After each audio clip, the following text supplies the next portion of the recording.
नमस्कार, अमृतम Ayurveda coaching classes में आपका स्वागत है। आज हम पारीख का पेज नंबर 10 पढ़ेंगे।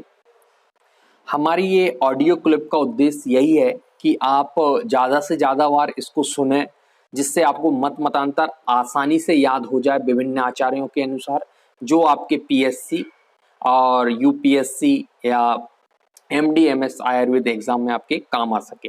पहला देखिएगा, चरक के अनुसार, व विभाजन चरक के अनुसार। पारीख का हम पेज नंबर 10 के बारे में बात कर रहे हैं। चरक के अनुसार इसको 3 भागों में बांटा गया है, बाल्य, मध्य और जीर्ण अवस्था। जो बाल्य अवस्था है वह 0 से 30 वर्ष तक बताई है, मध्य अवस्था 30 से 60 वर्ष तक बताई है, और जीर्ण अवस्था 60 से 100 वर्ष तक बताई है।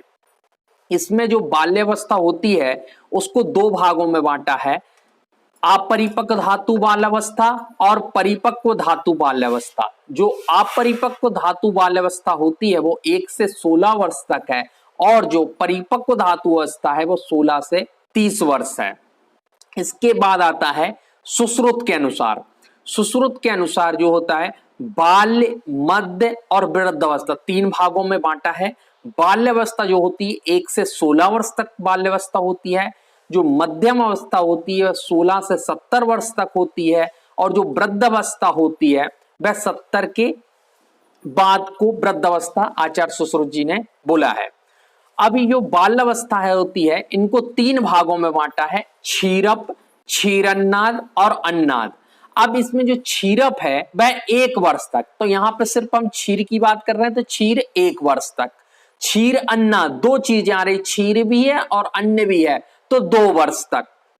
अन्नाद अवस्था 2 वर्ष के बाद से लेकर 16 वर्ष तक की अवस्था को क्या बोलते हैं? अन्नाद अवस्था बोलते हैं। तत्पश्चात मध्यम अवस्था जो 16 से 70 वर्ष तक मानी। इसमें 4 कंडीशन आती है, वृद्धि, यौवन, संपूर्णता और हानि।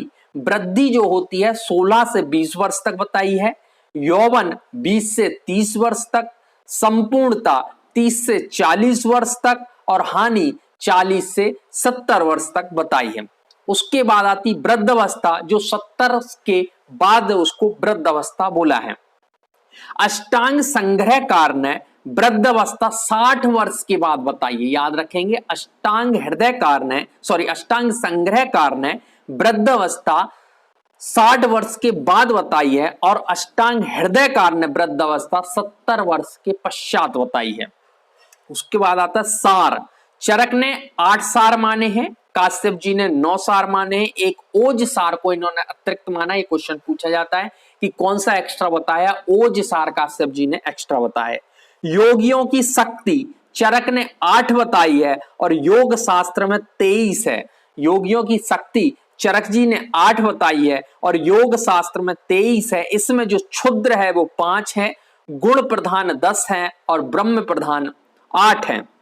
योग शास्त्र में 23 होती, क्षुद्र 5 होती है, गुण प्रधान 10 और ब्रह्म प्रधान 23 होती है। स्वप्न के भेद की बात करें तो चरक ने 7 स्वप्न बताए, दृष्टम, श्रतानुभूतम, पार्थितम, कल्पितम तथा भाविकम दोषजम चैव स्वप्नम सप्तविदम विदु। ऐसे करके 7 स्वप्न बताए हैं। काश्यप जी ने 10 प्रकार के स्वप्न बताए। भूतोन्माद चरक जी ने 8 भेद बताए हैं, सुश्रुत जी ने भी 8 भेद बताए हैं, बागवट जी ने 13 भेद, यहां पे लिख लें 13 भेद बताए हैं। जो सुश्रुत जी ने चरक सापोन्मत व ब्रह्म राक्षसों के स्थान पर देव शत्रु एवं नाग ग्रह माना है, ये नहीं पूछा जाता है, आप सिर्फ संख्या याद रखें। चरक जी ने 8 बताए हैं, सुश्रुत जी ने भी 8 बताए, और बागवट जी ने 13 बताए। मदन फल के योग चरक ने 133 और सुश्रुत जी ने 31 माने हैं। मदन फल के योग बहुत पूछा जाता है, चरक ने 133 और सुश्रुत जी ने 31 माने हैं। आंतरिक्ष जल के भेद चरक जी ने 3 माने, धार, कार और हेम। धार, कार और हेम माने हैं, और सुश्रुत जी ने 4 माने हैं, धार, कार, हेम प्लस तौसार, एक एक्स्ट्रा तौसार माना है। इस प्रकार हमारा पारीख का 10वां पेज हो गया है।